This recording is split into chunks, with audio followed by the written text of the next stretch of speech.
बाजार सबका अधिकार, जहां हम आपके सवालों का जवाब देते हैं, ना सिर्फ स्टॉक स्पेसिफिक, लेकिन कोई भी डाउट है, कोई भी टर्म रिलेटेड आपको डाउट पूछना है तो वो भी आप हमें इस सेगमेंट में पूछ सकते हैं। लेकिन इसी बीच एक हमारा सेगमेंट है, यहाँ पे हम बेस्ट एग्रो लाइफ देखे शरद, तो यहाँ पे हमें काफ़ी थोड़ा एक्शन होता हुआ नज़र आ रहा है, तो बताइए इसके ऊपर आपकी क्या टिप्पणी है।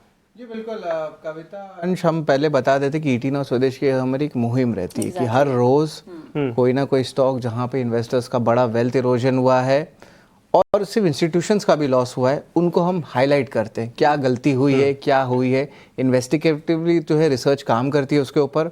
हमने कल एजीएस ट्रांजैक्ट के बारे में बात किया, लगातार दूसरे दिन जो है लोअर सर्किट पे है जी। कल भी 5% गिरा, आज भी 5% गिरा। आज का जो स्टॉक है वो मैं लेता हूँ बेस्ट एग्रो लाइफ। अब बेस्ट एग्रो लाइफ की बात करें तो आज के दिन के ट्रेड में भी देखें तो यहाँ पे 8% की गिरावट आई है। इन्वेस्टर्स का बड़ा लॉस हुआ है इस स्टॉक में। जो अर्निंग्स आई है ये देखिए, अर्निंग्स के जो है डिटेल्स के बारे में बताता हूँ। तिमाही में जो है कंपनी आप कह सकते हैं कि मुनाफे से घाटे में आई है और बड़ा घाटा आया है 94 करोड़ रुपीस का। रेवेन्यू देखे सीक्वेंशियली 63% गिर गया है। वही दो अहम बात आती है सामने, जो मैनेजमेंट ने खुद कहा है अपने कॉन कॉल में भी कि सीज़न वीक है और जो डिमांड है, जो उनकी की स्टेट्स में जहाँ पे बिजनेस होती है जैसे कि आंध्र प्रदेश, तेलंगाना, तमिलनाडु, यहाँ पे वीकनेस देखने मिल रहा है। जो नए प्रोडक्ट्स इन्होंने लॉन्च किए वहाँ पे भी आप एक टाइप से म्यूटेड रिस्पांस देखने मिल रहा है। और इन कंपनीज़ का जो फॉरेक्स लॉस है क्योंकि डॉलर अप्रिशिएट कर रही है वो भी देखने मिल रहा है। इसके अलावा हम लोग ऑफकोर्स साल के नंबर्स को भी चेक किए कि एनुअल रिपोर्ट्स हमने चेक किया कि गड़बड़ कहाँ है या प्रॉब्लम्स कहाँ आ रही है। तो दो बात अहम सामने आती है। ये डेटा मैंने चेक किया खुद। यहाँ पे डेटर पेमेंट साइकिल्स ये बढ़ चुका है, यानी कि जो लोन्स दिए जाते हैं, जो जिस तरह चुकाए जाते हैं, उनके दिन जो है वो बढ़ते जा रहे हैं, तो साइकिल बढ़ते जा रहा है। और जो ऑपरेटिंग कैश फ्लोज है वो भी नेगेटिव साइड में है, यानी कि ओवरऑल जो है कैश फ्लो इश्यूज भी कंपनी के पास आ रहे हैं। अब बताते हैं डायरेक्टर साहब कि किस तरह गिरावट आई है स्टॉक्स में। 52 वीक हाई से 61% चला गया है। 1 ईयर रिटर्न देखें 58% का डिग्रोथ आया है। 1 मंथ पिछले एक महीने में स्टॉक 50% गिर गया है। और एक हफ्ते में बात करें तो ये आंकड़ा कितना बड़ा है, 40%। तो आप देख सकते हैं एक हफ्ते में इतना बड़ा जो है कैपिटल इरोजन हुआ है।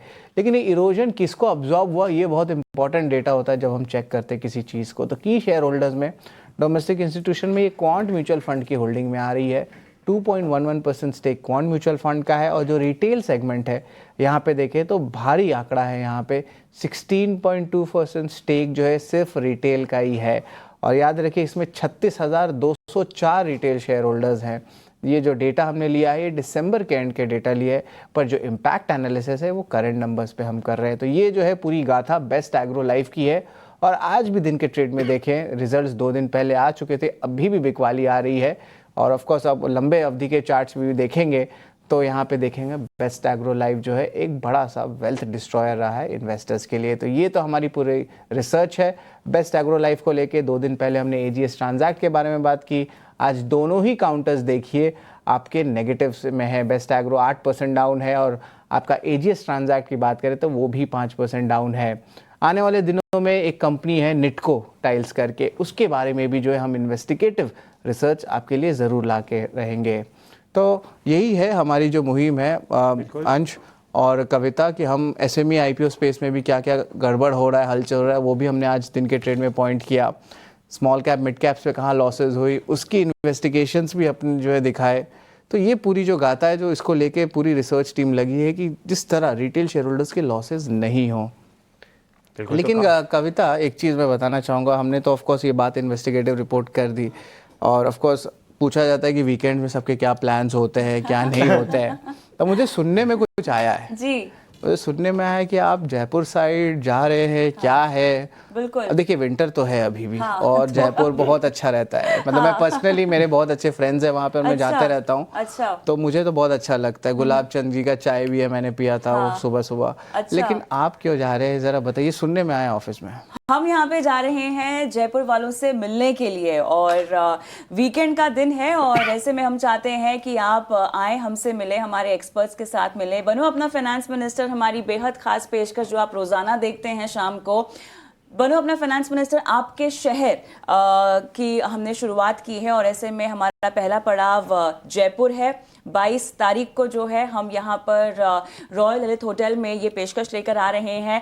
आप हमारे साथ जुड़िए। जुड़ने के लिए एक रजिस्ट्रेशन नंबर है जो आपके स्क्रीन पे फ्लैश हो रहा है, अपने आप को वहाँ पे फ़ोन करके रजिस्टर कराएं और इस शो में शिरकत करें, हमसे बात करें, मिले हमसे, एक्सपर्ट से भी आपके निवेश से जुड़े जितने भी सवाल हैं आप लाइव हमसे पूछ सकते हैं। तो मुलाकात होगी 22 तारीख को जयपुर में। चलिए आगे बढ़ते हैं और हमारे साथ लाइव दर्शक भी फोन लाइन पर अब जुड़ी हुई हैं। प्रियंका मेरे साथ फोन लाइन पर हैं। प्रियंका। हाँ जी मैम। हाय, गुड मॉर्निंग, कैसे हो आप? Hi, good morning ma'am, good morning. Actually मैंने ना ये आइडिया का शेयर खरीदा था 10.26 रेट पे। 2 लाख शेयर इसके मैंने खरीदे हुए हैं। हाँ हाँ। तो इसके क्या चांसेस है, आगे बढ़ेगा या ये हमें अभी सेल आउट कर देना चाहिए इसको? अभी ये 8 रुपये 32 पैसे पे है।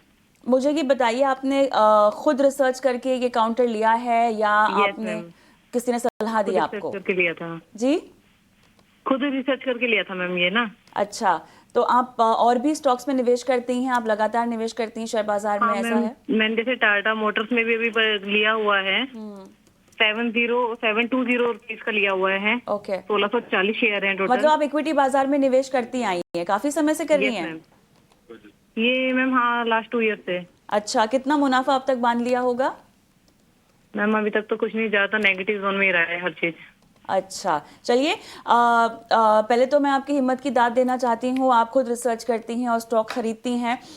धन्यवाद देना चाहती हूँ क्योंकि आपने हमें कॉल किया और गाइडेंस देने का मौका दिया हमारे एक्सपर्ट्स के जरिए। हम चाहते हैं कि आप जैसी और महिला निवेशक जो हैं वो इक्विटी बाजार से जुड़ें और खुद तो पढ़ाई लिखाई करें ही, लेकिन साथ ही एक एक्सपर्ट्स हैंड होल्डिंग की भी ज़रूरत होती है और आपने हमें उसका मौका दिया। गौरांग के पास में जाऊँगी। गौरांग पिछले 2 साल से ये निवेश कर रही हैं, कोई बहुत अच्छा एक्सपीरियंस इनका रहा नहीं है, तो बुनियादी तौर पे कुछ बातें जो मैं चाहती हूँ कि आप जैसे हर दर्शक को समझाते हैं इन्हें भी समझाएं। कैसे स्टॉक सिलेक्शन करना चाहिए और कैसे इनका जो अभी तक नेगेटिव जोन में पूरा पोर्टफोलियो रहा है पॉजिटिव जोन में आ जाए, क्या करना होगा उसके लिए। बाद में वोडा आइडिया पर भी आप सलाह दे सकते हैं। स्पष्ट रूप से दिख रहा है कविता के कहीं ना कहीं इनकी रणनीति गलत जा रही है। अगर आपने केवल मात्र इंडेक्स में ही निवेश किया होता 2 साल में तो भी आपको पॉजिटिव रिटर्न मिल जाता, भले हायर सिंगल डिजिट या हायर डबल डिजिट, लेकिन पॉजिटिव मिल जाता। अब ये खुद बता रही हैं 2 साल से निवेश कर रही है और इनको मुनाफा कुछ हो नहीं रहा है, नुकसान हो रहा है। तो रणनीति गलत है। जिन क्षेत्र में और जिन शेयर में ये चयन कर रही है कहीं ना कहीं उसमें बहुत बड़ी तकलीफ है। अब 2 लाख शेयर वोडाफोन के लिए, वो भी 10 रुपए कुछ पैसों में, उसमें भी नुकसान हो रहा है। 2 लाख शेयर अगर 1 रुपया भी नुकसान हो जाता है तो 2 लाख का रकम हो जाती है। मेरे ख्याल से इनको करीबन 3.5 पौने 4 लाख का नुकसान हो रहा है जो भी इन्होंने निवेश किया है। तो ये देखिए, ये इसको निवेश नहीं कहते, इसको कहते हैं बिना सोचे समझे, बिना कुछ पढ़ाई करे निवेश करना। ये कहते हैं कि पढ़ाई करिए, नहीं तो पढ़ाई करिए तो इतना बड़ा रिस्क नहीं लेते। और वोडाफोन आइडिया 2 साल छोड़िए कविता, हमें पिछले 5 साल से पता है कि किस प्रकार की परिस्थिति से गुजर रहा है वोडाफोन आइडिया का शेयर। 2 लाख करोड़ से ज्यादा का देन है बैलेंस शीट पर, डेट है। प्रयास हो रहा है कम करने के लिए, लेकिन बहुत ही कम मात्रा में हो रहा है। महीने दर महीने उपभोक्ता गवा रहे हैं, ये जुड़ नहीं रहे हैं मैडम, आपने ये शायद देखा नहीं है। और दूसरी तरफ टेक्नोलॉजी को लेकर के अभी भी ज्यादातर 4G में कामकाज कर रही है। 5G अभी तक मेरे ख्याल से हुआ नहीं है, अगर मेरी जानकारी सही है तो। हमारी खरीदारी की राय है, लेकिन हमारी खरीदारी की राय में हमने हाई रिस्क हाई रिटर्न की कैटेगरी में ये स्टॉक को डाला हुआ है। और जिनके पास 10 गुना नहीं 100 गुना जोखिम झेलने की क्षमता है, वही इसमें निवेश की मैं बात कर रहा हूँ। ट्रेडिंग की तो बात ही नहीं करूंगा क्योंकि मैं सक्षम नहीं हूँ। लक्ष्यांक की अगर आप बात करते हैं तो इनके खरीद से भाव का लक्ष्यांक है 9 रुपए के आसपास का, और जब भी ये 10 रुपए के पास जाता है, उसके पास जाता है तो बिकवाली हावी जो है। तो आपको थोड़ा अपनी जो रणनीति है क्षेत्र और स्टॉक्स को चुनने की, उसमें बहुत बड़ा बदलाव करना है। जरूरी नहीं है कि आप 10 रुपए 12 रुपए या 8 रुपए वाले शेयर में लाखों शेयर ले लें और आपको 15-20% का मुनाफा हो। संभवतः पूर्ण रूप से यह है कि आपको 25 या 50% का नुकसान भी झेलना पड़ सकता है। तो समझदारी से काम लीजिए आप। तो यह राय आती हुई गौरांग जी की वोडाफोन आइडिया पे। तो चलिए इसी के साथ हमारे एक गेस्ट को भी शामिल कर लेते हैं। चॉइस इक्विटी ब्रोकिंग से हमारे साथ कुणाल परार जी जुड़ चुके हैं। कुणाल जी शुक्रिया हमारे साथ जुड़ने के लिए। इसी के साथ हमारे एक दर्शक भी जुड़ चुके हैं, इन्हें भी शामिल कर लेते हैं। हमारे साथ अमित जुड़ चुके हैं। Amit, good morning. Good morning जी। बताइए। जी कुछ नहीं, मेरे पीएसयू के हैं, रेलवे का ही है मैक्सिमम स्टॉक, आपने देखा होगा इसमें व्हाट्सएप पे सारे, ये सभी के सभी बहुत लोएस्ट उस पे जा रहे हैं। जी। तो मैं जानना चाहता हूँ कि ये फ्यूचर में इनका अप आने का कब तक का चांसेस हैं? बिल्कुल, आपने जो मेन एक स्टॉक दिया है वो इरकॉन इंटरनेशनल का दिया हुआ है। ठीक है, हम कुणाल आपके पास आना चाहेंगे। कुणाल, ज़रा इरकॉन देखिए, यहाँ पे हम देखें तो इनकी खरीदारी 291 से है और अब देखें तो स्टॉक 150 के आसपास ट्रेड करता हुआ नज़र आ रहा है, तो भारी नुकसान होता हुआ यहाँ पे दिख रहा है। तो बताइए कि स्टॉक में क्या किया जाए, कब इसमें रिकवरी आ सकती है, और भी रेलवे एज अ इंडस्ट्री आपको कैसा नज़र आ रहा है? मैं लिंकॉन की बात करें 290 पे खरीदारी है और अभी स्टॉक 159 पे चल रहा है, यानी ऑलमोस्ट उनकी खरीद भाव से आधा हो चुका है। एंड आई थिंक उन्होंने जब खरीदा होगा तब यूफोरिया में ही खरीदा होगा, वैसा हम मान के चल सकते हैं। टॉप पे ही उनकी खरीदारी है।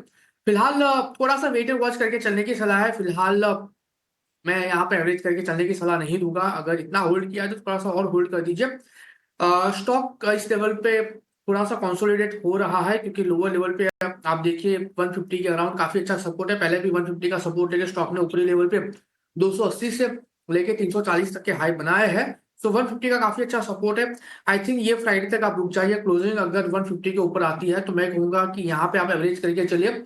लोअर लेवल पे 140 के क्लोजिंग बेसिस के साथ ऊपरी लेवल पे आपको आने वाले दिनों में 194 से लेके 204 तक के लेवल देखने को मिल सकते हैं। तो वहां पे क्या होगा, आपकी एवरेज नीचे आ जाएगी एंड आपको वहां पे मुनाफा होने के चांसेस है। सो ये फ्राइडे तक क्लोजिंग के लिए रुक जाइए, मंडे को बाइंग करिए 140 का एक क्लोज बेसिस पे एसएल लगा के।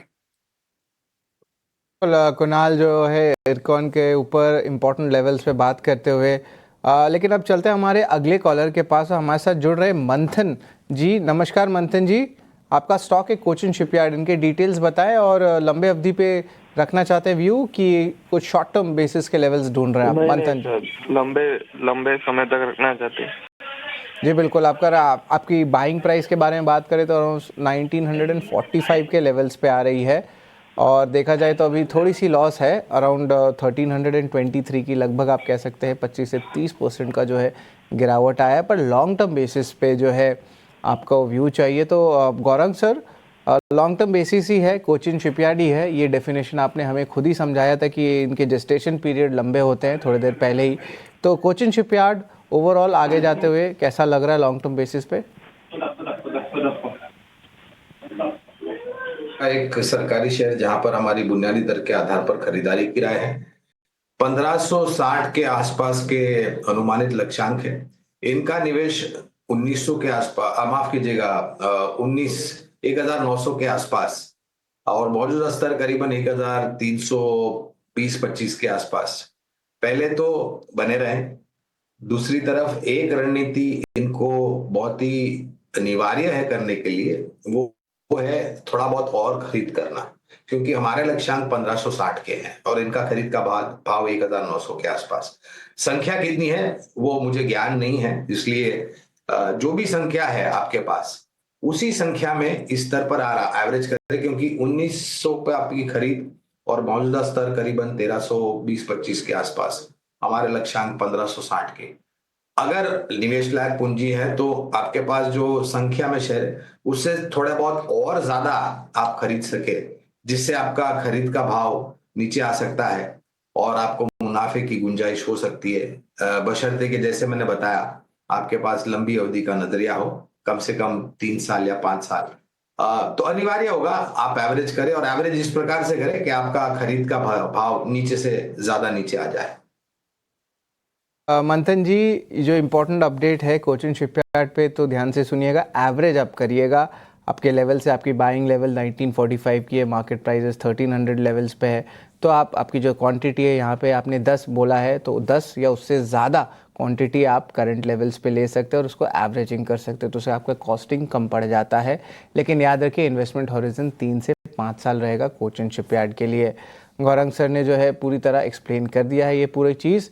लेकिन सवाल लेते हैं यहाँ पर, सुरेंद्र का सवाल लेंगे। कुणाल, बीईएल में इन्होंने खरीदारी कर रखी है और 259 ये अपना एवरेज प्राइस हमें बता रहे हैं और केवल 2 ही महीने ये होल्ड कर सकते हैं। इस लिहाज से कुणाल, क्या रणनीति होगी इनके लिए? वेल, बीईएल की बात करें फिलहाल जिस हिसाब से स्टॉक ट्रेड कर रहा है, मुझे लग रहा है कि आने वाले दिनों में ये स्टॉक में अच्छी खासी मोमेंटम देखने को मिल सकती है। 259 के अराउंड की उनकी खरीदारी है। आज 249 के अराउंड स्टॉक ट्रेड कर रहा है। अगर आज के दिन में क्लोजिंग बेसिस पे अगर स्टॉक 250 के अराउंड क्लोज होता है तो समझ लीजिए कि यहाँ से हमें बुलिश रिवर्सल फॉर्मेशन का कंफर्मेशन मिल जाएगा। एंड आने वाले दिनों में अगर स्टॉक 253 के ऊपर अगर ट्रेड करना स्टार्ट करता है तो ये स्टॉक वन वे रैली में हमें 285 तक के टारगेट भी दिखा सकता है।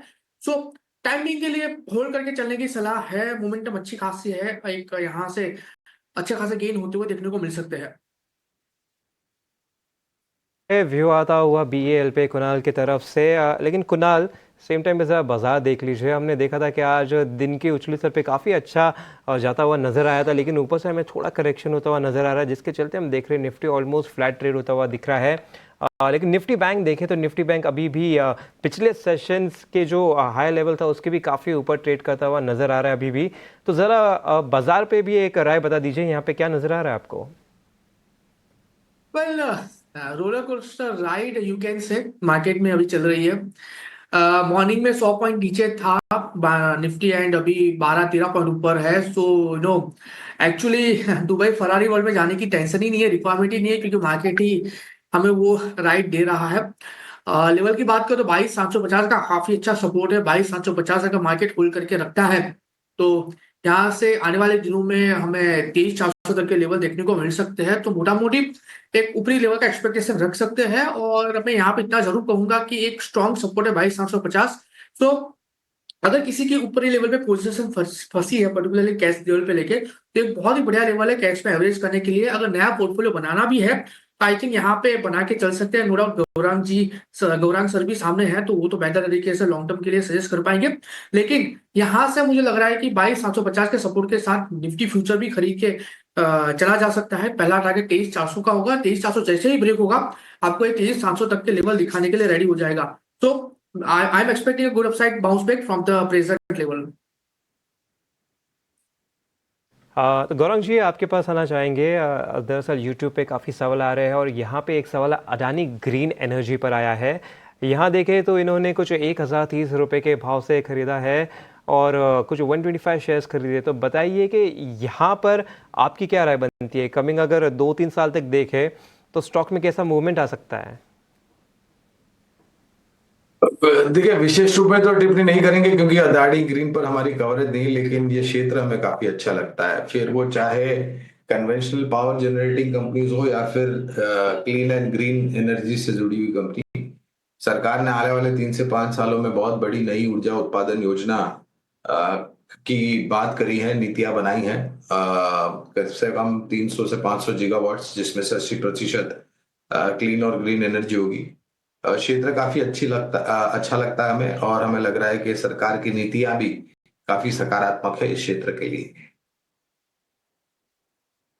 एक इंटरेस्टिंग मैसेज आया यूट्यूब से। ऑफ कोर्स बिट्टू जी हैं, इनका जो है कोल इंडिया पे जो राय है ऑलमोस्ट 425 रुपीज़ में उन्होंने बाई की है, लगभग 500 शेयर्स की। एक इंटरेस्टिंग कमेंट भी है, मैं जो हूँ एटलीस्ट 2 सेकंड 3 सेकंड लेके ये बताता हूँ।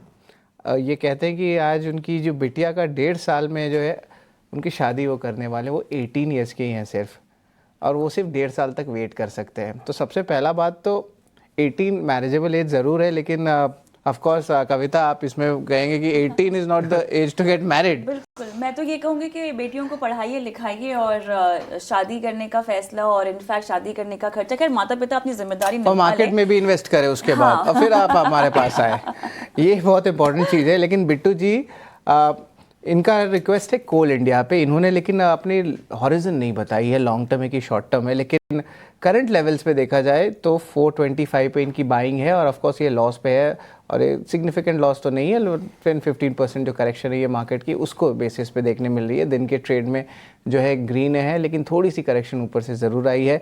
गौरांग सर, कोल इंडिया का इंपॉर्टेंट जो है ट्रिगर्स क्या हो सकता है? और याद रखिए एक अच्छा डिविडेंड प्ले भी है, और करंट मार्केट के वॉलेटिलिटी में डिविडेंड प्लेज स्टॉक्स पे भी नज़र बाजार की रहती है।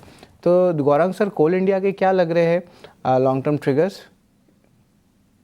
देखिए, पहले तो आपने प्रश्न नहीं पूछा है, लेकिन बिट्टू जी को मैं एक राय ये देना चाहूंगा कि जैसे अभी बात हो रही थी, बेटी को पढ़ाओ लिखाओ, योग्य बनाओ, किसी के ऊपर निर्भर हो ऐसी परिस्थिति मत कराइए आप। जितने आप आजादी बेटों को देते हैं, मेरे ख्याल से आपको उसी तरीके से आपको अपनी बेटियों को भी आगे बढ़ने के लिए उनको प्रोत्साहन देना चाहिए। जरूरी नहीं है कि बेटी है तो ब्याह करके आप उनके ससुराल भेज दें, उनको योग्य लायक बनाएं। दूसरी बात, शेयर बाजार में निवेश के साथ साथ किसी भी तरह की रिश्तेदारी नहीं जोड़नी चाहिए आपको, या कोई शर्त नहीं रखनी चाहिए। जैसे इन्होंने 1.5 साल के बाद बिटिया की शादी कर रहे, 1.5 साल में बाजार यहां से नीचे भी जा सकता है, क्या गारंटी है आपके पास? कोल इंडिया का शेयर नीचे भी जा सकता है, क्या गारंटी है आपके पास? तो पहले तो हमारी खरीदारी की राय है, इन सब चीजों को परे करते हुए मैं इनको राय ये दूंगा कि पहले तो बने रहे। 580 के आसपास के अनुमानित लक्ष्यांक है। डिविडेंड प्ले है, ये अच्छी बात है, लेकिन डिविडेंड मिलना ये हर साल मैनेजमेंट के ऊपर निर्भर होता है। ये कोई मापदंड नहीं है कि हर साल आपको डिविडेंड मिलना चाहिए। सरकारी कंपनियां देती है क्योंकि सरकार सबसे बड़ी हिस्सेदार है सरकारी कंपनियों की। चलिए, बहुत अच्छे से आपने समझाया और इसी के साथ हमारा शो समाप्त करने का समय भी हो गया है। और जाते जाते आप दोनों के डिस्क्लेमर्स चाहेंगे। कुणाल, पहले आप। वेल, डिस्क्लेमर की बात करें तो जो भी स्टॉक में हमने डिस्कशन किया है वो स्टॉक में मेरा कोई पर्सनल पोजीशन नहीं है, क्लाइंट वाइज पोजीशन वो स्टॉक में हो सकते हैं। और मैं अगेन कह रहा हूँ, मार्केट एक अच्छे खासे सपोर्ट पे है, सो अगर ऊपरी लेवल की खरीदारी है तो एक बेस्ट लेवल है एवरेज करने के लिए। ऑलराइट, गौरांग। बहुत बहुत धन्यवाद कविता जी, आपको सभी को प्रणाम फिर से, और शुभ प्रभात। हमारे तरफ से निजी निवेश नहीं है, लेकिन इसी प्रकार से राय हम हमारे क्लाइंट्स को देते हैं। धन्यवाद आप दोनों का आज हमें समय देने के लिए। और इसी के साथ मुझे, अंश और शरद को भी इजाज़त दें और इक्विटी बाजार की तो बात